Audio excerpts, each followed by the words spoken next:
Abra sua Bíblia comigo.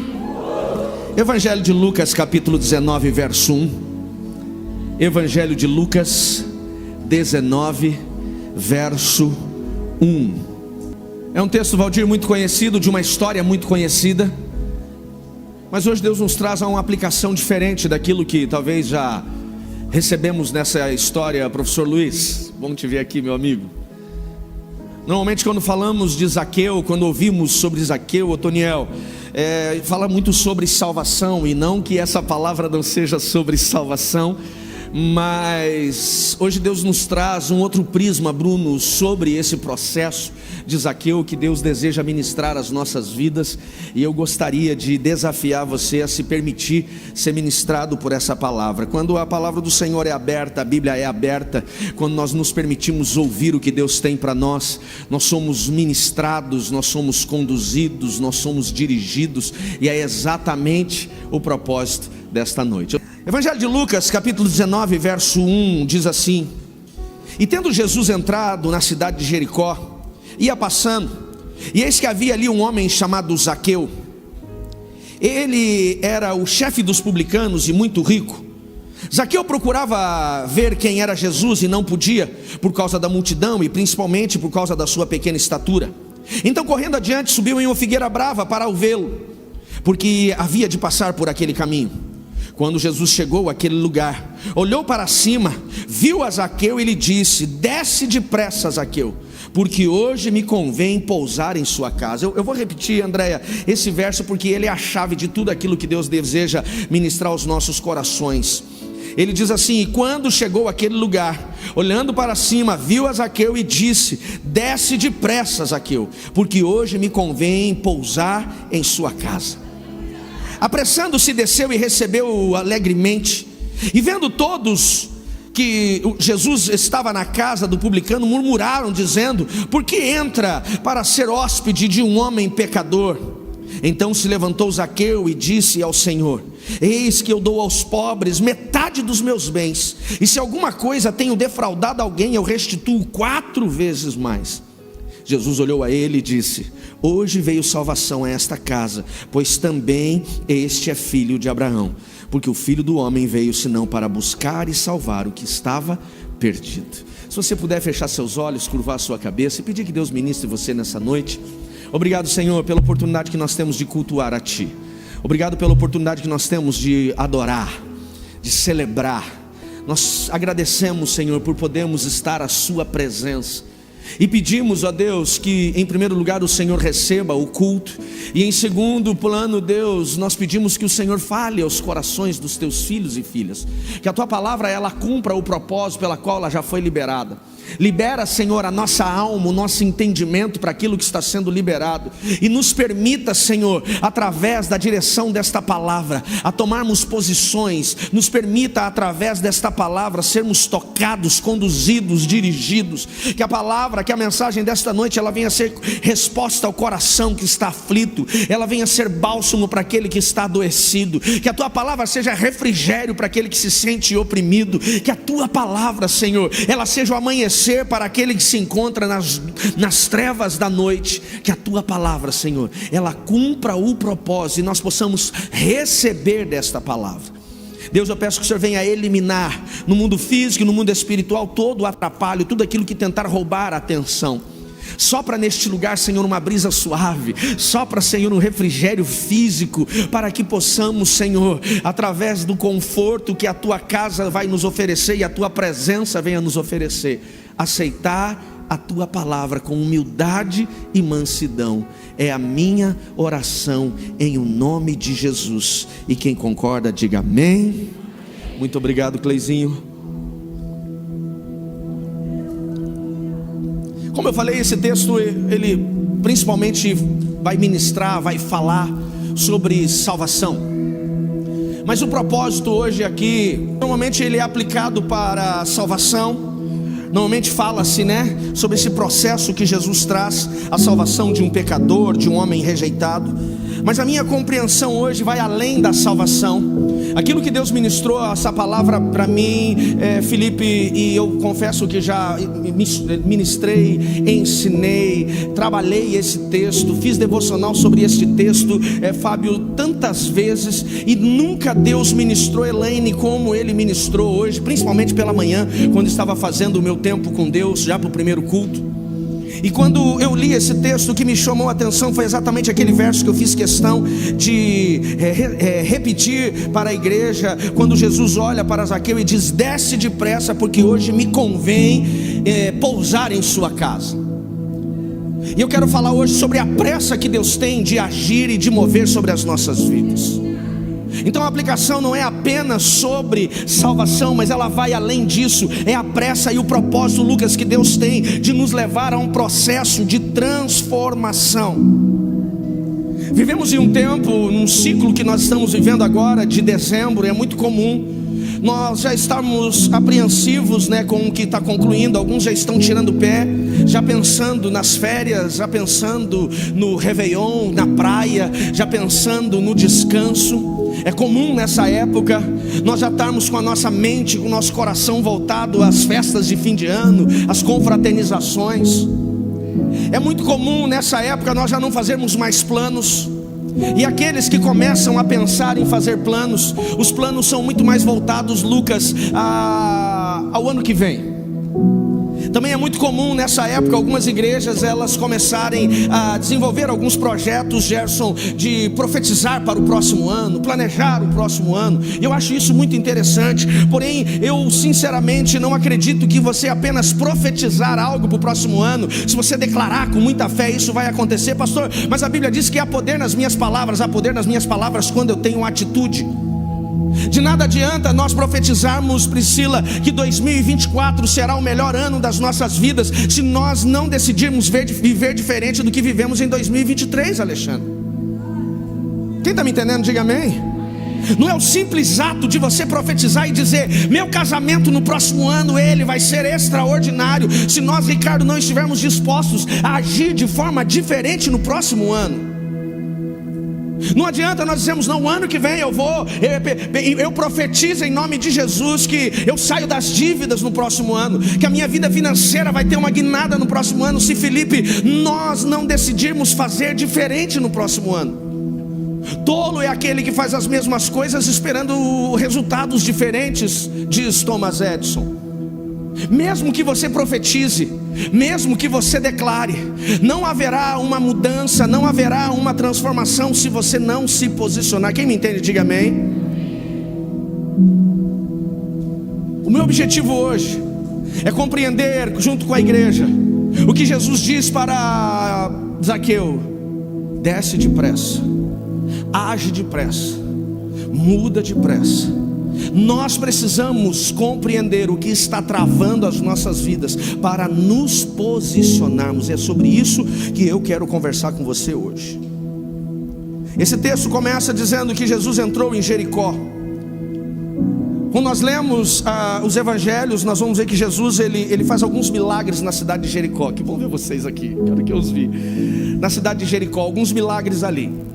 Nós encontramos também a cidade de Jericó, ela é dividida em duas, na verdade. Tem a velha Jericó, a Jericó antiga, e a nova Jericó nos tempos de Jesus, uma cidade mais modernizada. Jesus, quando ele chegou na primeira cidade, na cidade velha, ele fez um milagre na vida de 2 cegos que ele curou. Passou daquela cidade. Quando ele estava entrando na nova Jericó, ele teve um encontro com Bartimeu, o cego Bartimeu, que clamava: Jesus, filho de Davi, tem misericórdia de mim. Jesus o cura. Mas ele estava apenas passando pela velha cidade, ele estava apenas passando pela entrada da nova, porque ele tinha uma missão, ele tinha um propósito nessa nova cidade. E quando Jesus já está dentro da cidade nova de Jericó, é que ele tem esse encontro com Zaqueu. O texto mesmo diz que Zaqueu, ele era um homem rejeitado, ele era um publicano. O publicano normalmente ele roubava os seus patrícios. O publicano ele era rejeitado em primeiro lugar porque ele era um judeu a serviço dos romanos. E normalmente quando os romanos assumiam o governo de alguns povos, eles pegavam alguns locais para que fossem os cobradores de impostos, porque os locais falavam a língua do seu povo e conheciam a realidade. Então um soldado romano ou um cobrador de impostos romano não sabia exatamente quais eram as posses de algumas pessoas, e ele poderia declarar algo fraudulento, mentiroso. Então ele pegava um local, porque o local sabia exatamente o que deveria se cobrar. O publicano, ele tinha a obrigação de devolver o valor específico sobre uma mercadoria, sobre a venda de um peixe, sobre um artesanato, sobre um móvel. Só que normalmente os publicanos, eles não cobravam apenas, Clebinho, o que era definido por Roma, eles cobravam algo a mais e roubavam. Então eles eram excluídos totalmente da sociedade. Os fariseus, os sacerdotes judeus, eles diziam que o publicano, ele era pior do que a pior espécie de pecador para eles. Eles não eram nem comparados, por exemplo, a alguém que estava na prostituição. Eles diziam que o publicano era mais baixo. Ele era totalmente rejeitado, proibido de entrar numa sinagoga, proibido de fazer uma oração. Essa era a realidade dos publicanos, ou seja, essa era a realidade de Zaqueu. O problema, Wesley, é que Zaqueu, ele não era apenas um publicano. A Bíblia diz que ele era chefe dos publicanos. A cidade de Jericó, além dela ser dividida em duas, ela está a 38 quilômetros de Jerusalém.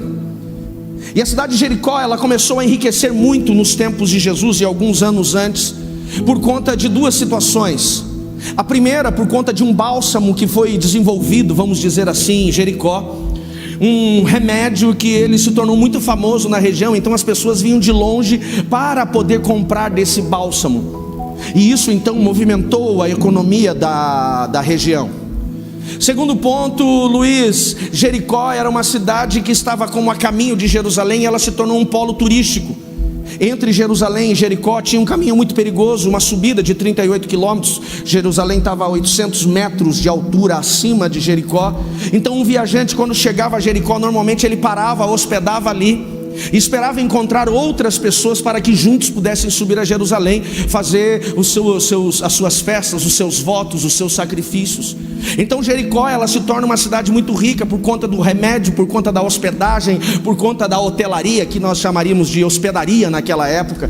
E por conta disso, muitos impostos eram cobrados naquele lugar, e Zaqueu, ele fica rico com tudo isso. E é claro que mesmo rico, ele não tinha influência, pelo contrário, ele era totalmente rejeitado. Agora, por que Zaqueu era rejeitado? Porque ele nasceu rejeitado? Não, ele se torna um rejeitado. Eu gostaria de chamar a sua atenção para a definição do nome de Zaqueu no hebraico. O nome Zaqueu no hebraico significa puro, justo.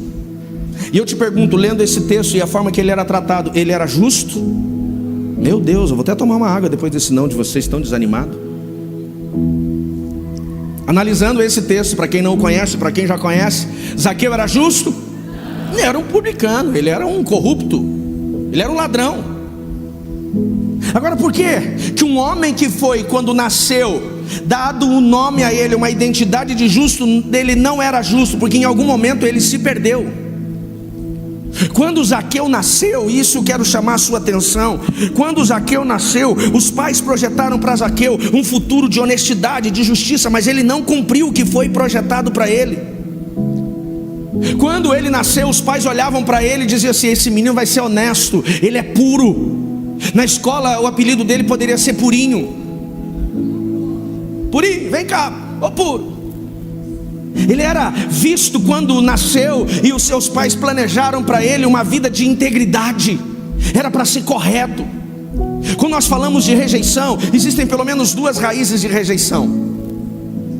A primeira é aquela que é gerada já no ventre, quando a pessoa nasce.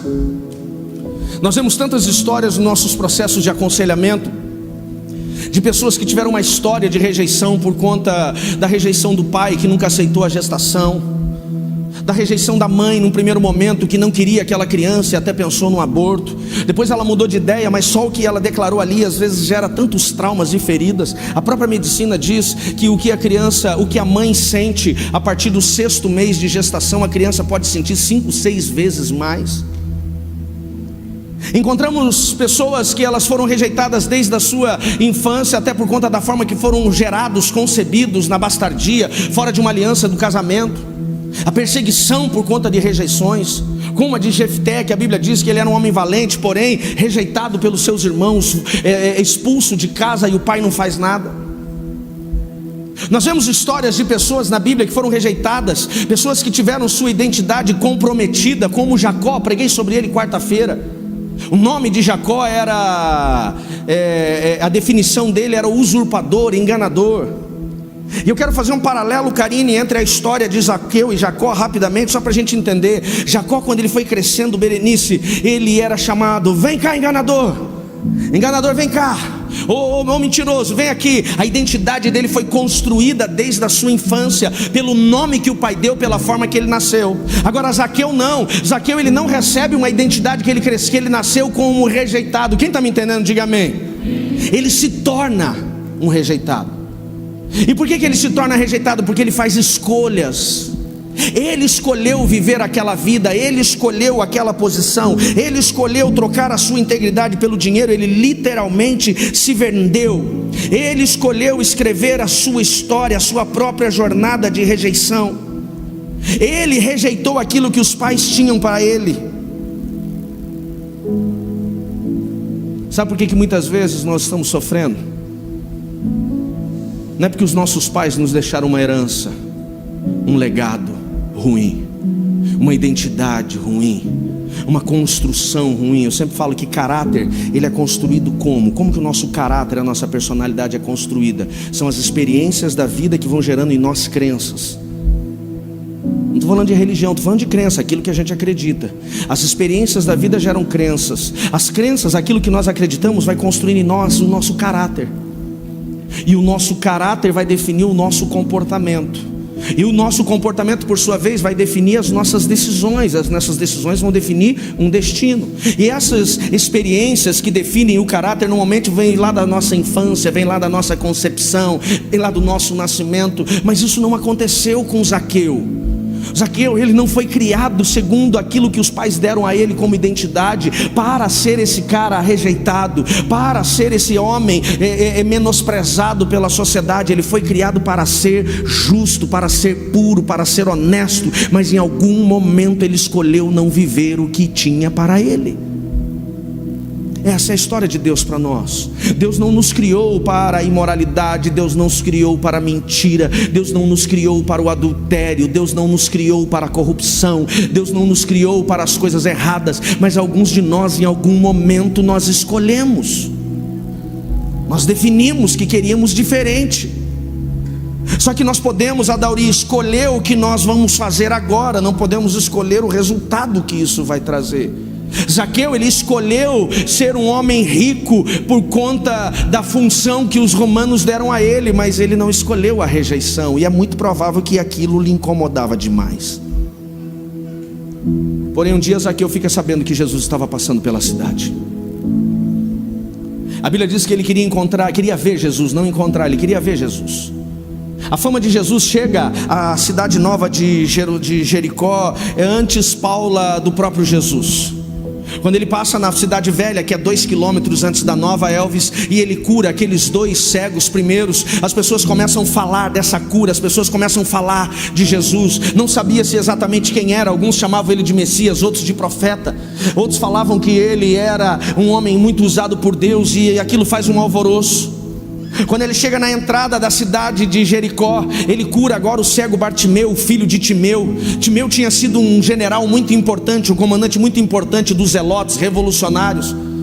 E quando ele foi preso, ele foi morto, e o filho dele teve os olhos furados. Desde criança, Bartimeu estava nas ruas daquela cidade, e Roma deixa ele naquelas ruas exatamente para mostrar o que acontecia com os rebeldes. Quem está me entendendo, diga amém. Quando Jesus cura Bartimeu, o filho de Timeu, a cidade ela entra num alvoroço. Aquele cego da entrada da cidade, sabe aquele que fala alto? Ele foi curado, e tudo isso, eu acredito e eu estou conjecturando, vai chegando aos ouvidos de Zaqueu. E Zaqueu diz: eu preciso ver esse homem, eu preciso ver esse homem, eu preciso ver como ele age.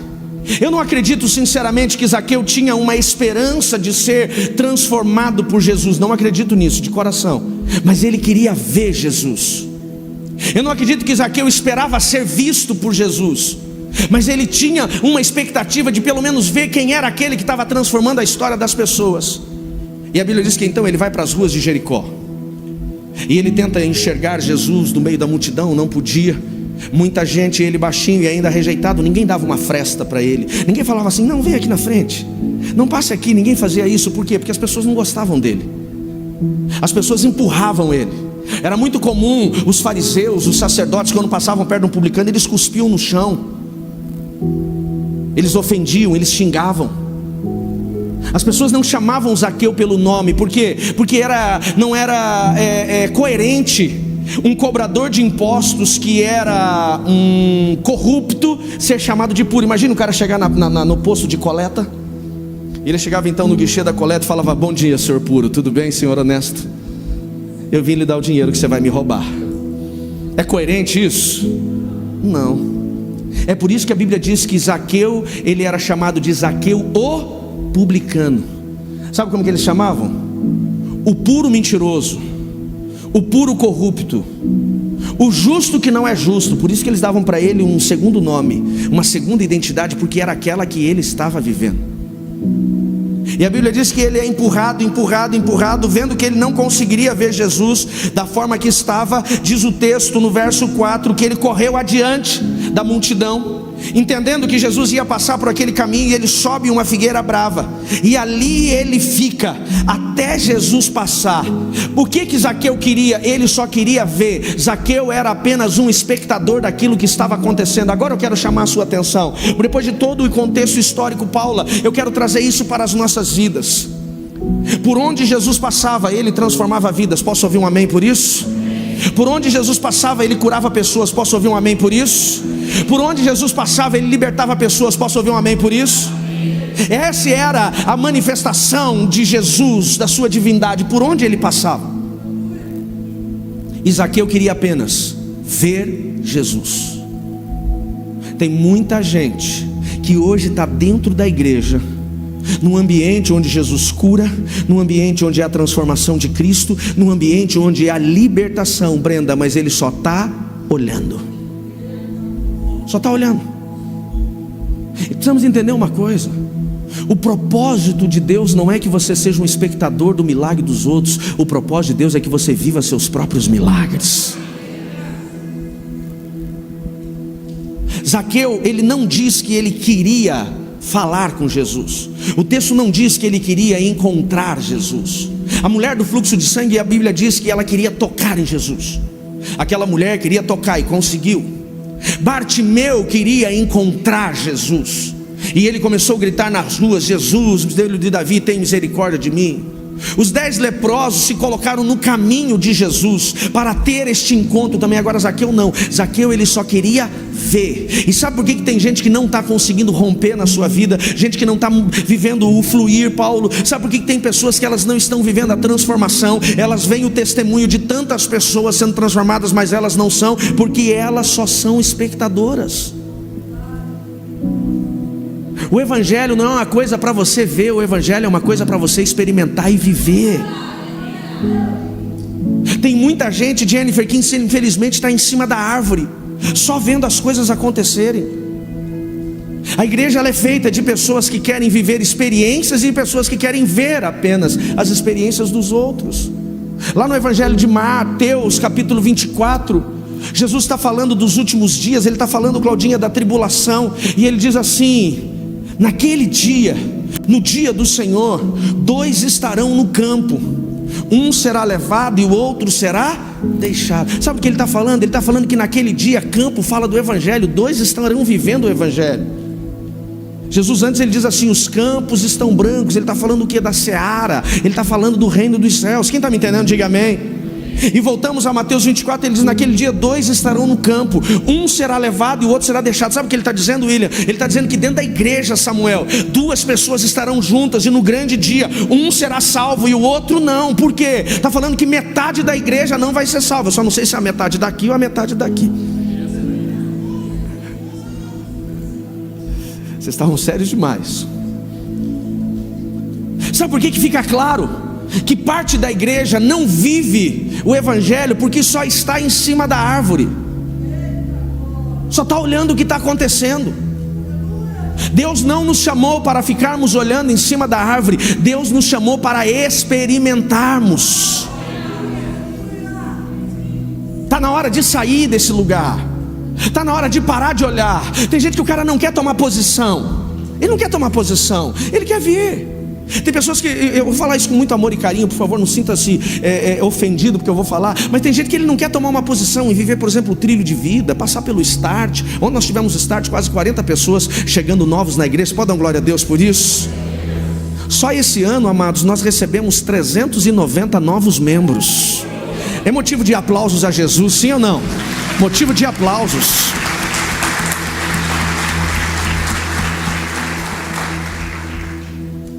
Nós tivemos de 40 em 40 dias. Esse inclusive foi o menor start do ano. A média é sempre de 50 a 60. Esse foi quase 40.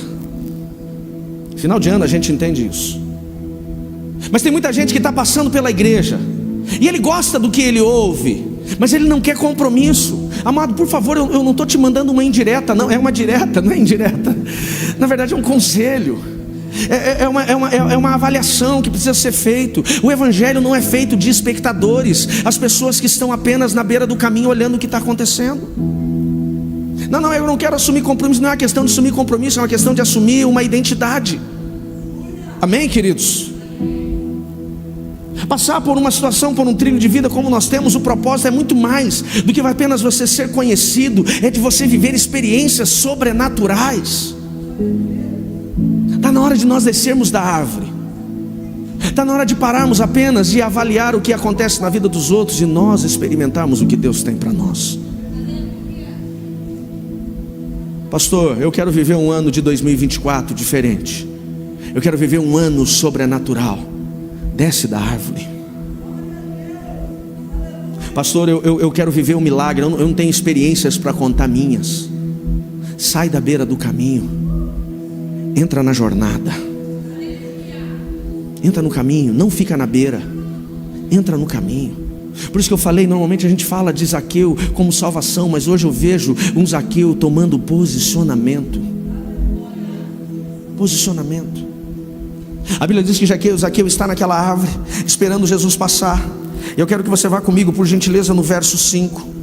E quando Jesus, diz o texto, chega no lugar onde estava Zaqueu, naquele lugar onde ele estava expectando, ele estava apenas vendo, Jesus ele para naquele lugar. E a Bíblia diz que ele olha para cima. Preste atenção, o texto não diz que Zaqueu foi, Léo, para aquela árvore para ser visto. Ele não queria ser visto, ele apenas queria ver. Zaqueu não sobe naquela árvore para ter um encontro, ele apenas queria ver. Mas quando Jesus passa por aquele lugar, a Bíblia diz que Jesus para, olha para cima, olha para onde está Zaqueu e disse para ele, 2 pontos do texto: desce depressa. E a continuidade diz assim: porque me convém pousar em sua casa. E é sobre isso agora que eu quero trazer a aplicação. Essa palavra me convém não fala que Jesus aproveitou a oportunidade, não fala que Jesus apenas viu Zaqueu ali e teve um desejo de dar uma forcinha. Jesus não está apenas de passagem para Zaqueu. O que eu entendo hoje, eu nunca entendi desse jeito, Herbert, mas hoje eu entendi que quando Jesus chegou à cidade de Jericó, na Nova Jericó, quando ele entrou na Nova Jericó, Marcelo, Jesus, ele não estava passando por Zaqueu, ele foi para aquela cidade por causa de Zaqueu. Por causa. Não era apenas uma referência, era uma missão. Pastor, por que você diz isso? Porque o Jesus ele diz assim, convém, é necessário. Sabe o que ele está querendo estar dizendo o texto aqui? Eu vim para isso. Uma missão. Zaqueu queria apenas ver Jesus passar, mas Jesus estava naquela cidade para transformar a história de Zaqueu. Jesus vai àquele lugar por causa de Zaqueu. Zaqueu era rejeitado por todos, mas não foi rejeitado por Jesus. Zaqueu era mal visto por todos, mas Jesus tinha o objetivo de transformar a história deles. Jesus não entraria em nenhuma outra casa naquela cidade, a não ser a casa de Zaqueu. Enquanto ele andava pela multidão apertado, eu fico imaginando, conjectura minha, que Jesus apertado, ele estava o tempo todo procurando quem é esse Zaqueu que eu vim encontrar. Sabe quem é aquele Zaqueu? Eu e você. Jesus não quer passar pela sua vida, você é a missão dele. Você é a missão dele. Você não está passando por essa igreja só para você aliviar a sua alma. Ele tem uma missão de transformar a sua história. Não é uma necessidade não, mas ele fez disso uma missão. Jesus não tem uma necessidade, eu tenho que fazer isso porque é uma necessidade, não. Ele está fazendo isso porque é um propósito dele na sua vida. Quem está me entendendo, diga amém. Sabe quando eu vejo isso acontecendo também em um outro episódio da mulher samaritana? Ele age da mesma forma. A Bíblia diz que Jesus ele estava indo, se eu não me engano, para Cafarnaum. E para chegar em Cafarnaum, ele tinha que passar por Samaria. Porém os judeus não se davam com os samaritanos. Eles tinham uma desavença muito séria. Então os judeus, para não passarem pelo território dos samaritanos, que eram judeus contaminados com outros povos, eram de uma mesma descendência, mas eles se perderam. O judeu ele dava a volta pela cidade de Samaria. Ele andava muitos quilômetros para poder circular e não passar pelo território. Quando Jesus com seus discípulos, em outro episódio, ele está indo para Cafarnaum, ele diz: eu vou por Samaria. Os discípulos falam: não, mestre, para quê? Esse povo impuro, não vamos passar por lá, vamos fazer o caminho que normalmente todo mundo faz. Não vamos encurtar. O caminho correto é a gente fazer a volta. E diz lá no Evangelho de João, capítulo 4, Jesus diz assim: é necessário que eu passe por Samaria. Sabe por que era necessário? Porque Jesus foi a Samaria só para encontrar a mulher samaritana. Aquela mulher era a sua missão. O que é maravilhoso, sabe o que é, Ju? É que Jesus, ele vai para aqueles que todos rejeitam. A samaritana, ela era uma mulher adúltera, que já tinha tido 6 maridos, e o 6º já não era dela. Assim que Jesus traz a revelação da sua vida e da sua história, e Jesus vai para aquele lugar exatamente para ter um encontro com aquela mulher. Não importa o que nós vivemos no passado, não importa quais foram os nossos pecados, não importa quais foram as nossas escolhas, Ele tem uma missão de nos levar a um processo de transformação. É uma missão, é o projeto dele, porque Ele nos ama. Então Jesus olha para Zaqueu, voltando à história, e ele diz assim: Zaqueu, desce depressa, porque convém, é a minha missão, pousar na sua casa. A segunda ponto que eu quero chamar a sua atenção é quando Jesus diz assim: Erickson, desce depressa, tenha pressa. Jesus, ele vai para aquela cidade com a missão de Zaqueu, mas Zaqueu tinha que responder a Jesus. Sabe por que muitos de nós não estamos sendo transformados, Lorena? Porque nós não estamos tendo pressa. Pressa na mudança, pressa no posicionamento, pressa no resolver a nossa história. Tem muita gente que está só vivendo procrastinação. Fica procrastinando. Deixa eu abrir um parênteses, não da história, mas daquilo que nós vivemos como igreja. William, tantas pessoas, nós somos uma igreja que aconselhamos, caminhamos muito perto, tentamos pelo menos caminhar muito perto. Nós temos hoje, tirando eu e a Anne, temos ainda mais 6 conselheiros tempo integral na igreja, mapeadores, discipuladores, gente que tem o propósito, que tem o papel de cuidar da igreja junto com a gente, fora os pastores que não são tempo integral, mas servem, fora os líderes de ministério, fora os discipuladores. E é muito comum, Jacir, quando as pessoas passam, vou falar de mim, quando elas passam pelo meu gabinete, quando nós conversamos, ou às vezes elas passam por um processo de mapeamento, a gente consegue discernir o que está comprometendo, quais são os princípios quebrados, principalmente nos processos de mapeamento. Quando a gente fala de mapeamento, aquele que não conhece, é o processo que a gente chama de mapeamento espiritual, é entender por que a vida da pessoa está vivendo, por que aquela pessoa está vivendo dias difíceis, por que algumas maldições dá e tem perseguido essa pessoa. É assim que a gente trabalha. E quando, baseado no Espírito Santo, conduzido pelo Espírito Santo, há um discernimento do que está acontecendo, normalmente existem direcionamentos para as pessoas consertarem suas vidas. Existem consertos financeiros, existem consertos relacionais, Existem situações que precisam ser confessadas, existem situações que precisam ser perdoadas, existem situações que precisam liberar perdão. E sabe qual que é a parte mais difícil? O pastor Cláudio está aqui, ele vai corroborar comigo. A parte mais difícil do aconselhamento não é você encontrar a causa que está travando a vida daquela pessoa, não é você falar para a pessoa, Janaína, o que está travando a vida dela. Sabe qual que é o maior problema, Gelson? É a pessoa fazer. É a pessoa fazer. Ela sabe agora o que está travando, mas ela não faz. Não é a questão do processo, é a questão da posição. Sabe o que Jesus diz para nós? Desce depressa. Tem muita gente que só está olhando acontecer e ele não está se posicionando. E aí ele diz assim, porque Jesus não fez. Não é que Jesus não fez, é ele que não fez para Jesus fazer. Fica claro isso para vocês? Gente, o evangelho é de renúncia, é de posicionamento. Ele é de renúncia, é de posicionamento, é de arrumar a vida. O que a Bíblia diz? Aquele que encobre o seu pecado não prospera, mas o que confessa e deixa, alcança misericórdia. Tem que confessar e deixar, tem que arrumar. Jesus, quando ele fala para Zaqueu, desce depressa, Jesus não estava falando para ele descer depressa porque ele queria apenas uma refeição na casa de Zaqueu. Ele queria que Zaqueu se posicionasse. E qual é a resposta de Zaqueu? Vai na continuidade do texto para mim, por favor. No verso 6, coloca na tela por gentileza. Diz o texto: e Jesus olhou para Zaqueu e disse: desce depressa, porque hoje me convém pousar em sua casa. Próximo verso diz, lê comigo: e apressou-se. De novo, e apressando-se. Ele teve pressa.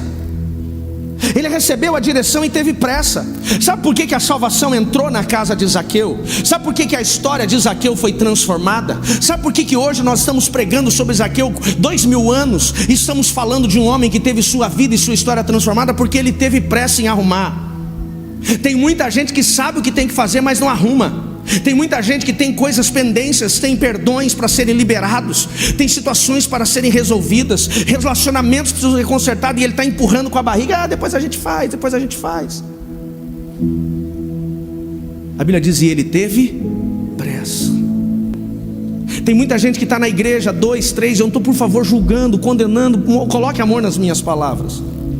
Mas tem muita gente que está 2, 3, 4, 5 anos na igreja que não teve uma experiência como ele teve. Você fala, mas por quê? Porque ele desceu depressa, ele se apressou. É esse processo. Pastor, por que eu não vivo o sobrenatural? Por que o milagre não acontece? Por que as portas não se abrem na minha vida? Porque infelizmente nós estamos em cima da árvore.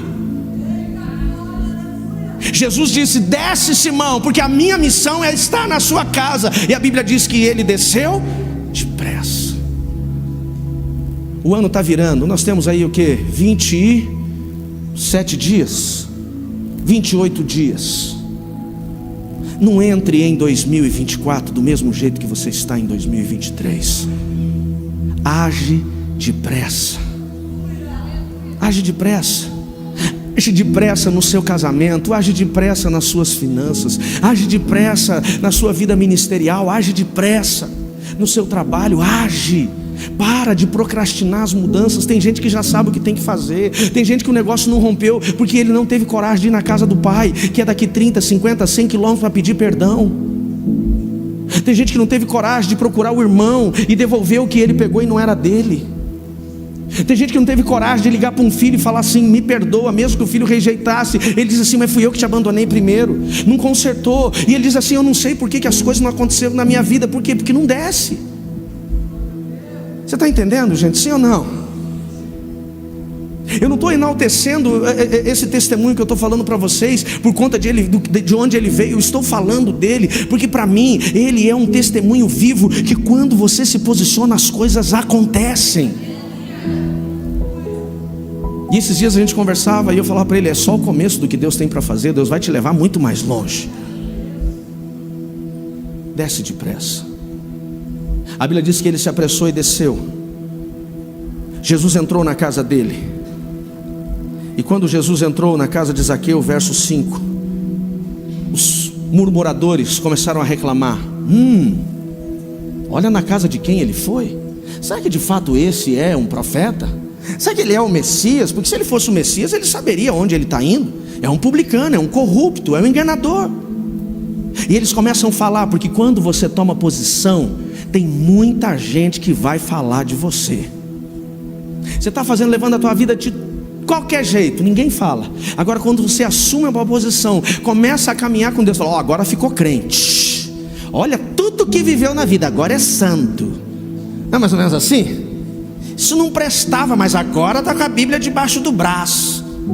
Sempre tem alguém para criticar, sempre tem alguém para apontar o dedo, sempre tem.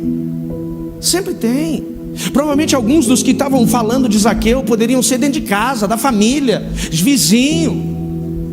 A Bíblia diz que eles começaram a falar, começaram a murmurar contra Zaqueu, diz o texto, e eles murmuravam porque Jesus tinha entrado na casa de Zaqueu. Então no verso 8, depois da murmuração, verso 8 diz assim: então se levantou Zaqueu. E tem um medo, Maria, quando a gente se levanta no meio de uma treta, no meio de uma encrenca. Sabe quando está dando aquela discussão no grupo do WhatsApp da família? Grupo do WhatsApp da família é um negócio esquisito. Sabe quando começa aquela discussão e alguém se levanta e ele diz assim: deixa eu falar uma coisa. Zaqueu, ele se levantou. Quando o povo começou a murmurar, tio Ciderley, agora já pegou tio já, hein? Quando o povo começou a falar, Ciderley, ele se levantou. Eu fico imaginando que talvez ele pegou o seu copo de barro. Ele pegou uma colher e fez assim: peraí, deixa eu falar um negócio. E talvez quando ele bateu ali a mão e falou: deixa eu falar um negócio, o povo falou: agora ele vai revelar quem ele é. Olha a natureza dele, agora ele vai gritar. Porque se fôssemos nós que estivéssemos na condição de Zaqueu, talvez a gente ia se levantar e dizer assim: ei!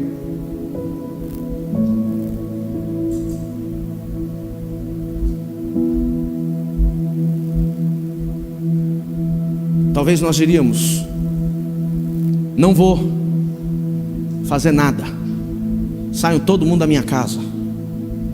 Talvez nós levantaríamos e xingaríamos, acusaríamos. Talvez nós iríamos entrar em treta, em encrenca, em confusão. Mas aqui, quando ele viu todo mundo murmurando, ele sabia que eles estavam murmurando porque ele fez no passado. Então o texto diz, Alberto, que ele se levanta e diz assim: mestre, Senhor, Rabi, se eu roubei alguém, aliás, antes disso ele diz assim: tudo que eu possuo, que eu tenho, eu a metade vou dar aos pobres. O que talvez as pessoas esperavam que ele fizesse brigando, ele fez em restituição. E ele diz: e mais, se eu defraudei, roubei, fui injusto com alguém, eu vou devolver 4 vezes mais.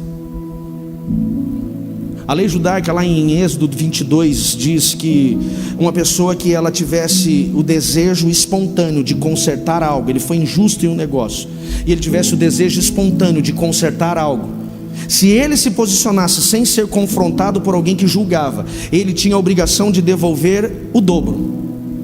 Se ele roubou um boi, ele devolveria 2. Se ele roubou uma ovelha, ele devolveria 2. Se ele tomou um cavalo, ele devolveria 2. Mas se ele fosse levado, André, para a justiça, fosse apresentado diante do sacerdote, e ele fosse julgado, e ele perdesse aquela causa, então a lei definia que ele tinha que devolver 4 vezes mais. É por isso naquele episódio lá de 2 Samuel 12, se eu não me engano, da cordeirinha que Natan conta para Davi, o episódio, e ele diz assim: tem que restituir 4 vezes mais. Por quê? Porque essa era a lei. Quem está dizendo, está entendendo, diga amém. Essa é a lei. Então, quando Zaqueu se levanta, ele não está sendo julgado e condenado, ele não está sendo confrontado. Espontaneamente ele diz: eu vou devolver. Pela lei era o dobro, mas ele falou: não, eu vou fazer 4 vezes mais. Sabe o que ele estava disposto? Consertos. Ele desceu depressa para arrumar a sua história. E o que me chama a atenção é que quando ele faz isso, Jesus diz para ele: hoje entrou salvação na sua casa. Até aquele momento Jesus estava lá para uma refeição, mas quando ele resolveu consertar, quando ele resolveu colocar a história dele a limpo, Jesus falou: agora entrou salvação. Pastor, como eu sei que eu fui transformado por Jesus? Se eu olhar para a minha história hoje, e eu estou igualzinho ou muito semelhante ao que eu estava quando eu vim para ele, ele não entrou na minha história. Você está entendendo? Olha para você hoje, como você vive hoje, os seus comportamentos hoje, as suas decisões de hoje, e avalia a tua história como ela era 2, 3, 4, 5, 7 anos atrás. Se você ainda comete os mesmos erros, se você ainda comete os mesmos pecados, se você ainda comete os mesmos deslizes, se o teu caráter é igual, tem alguma coisa errada. Porque quando Jesus entra, nós somos transformados. Amém, queridos? Coloque-se de pé, por favor.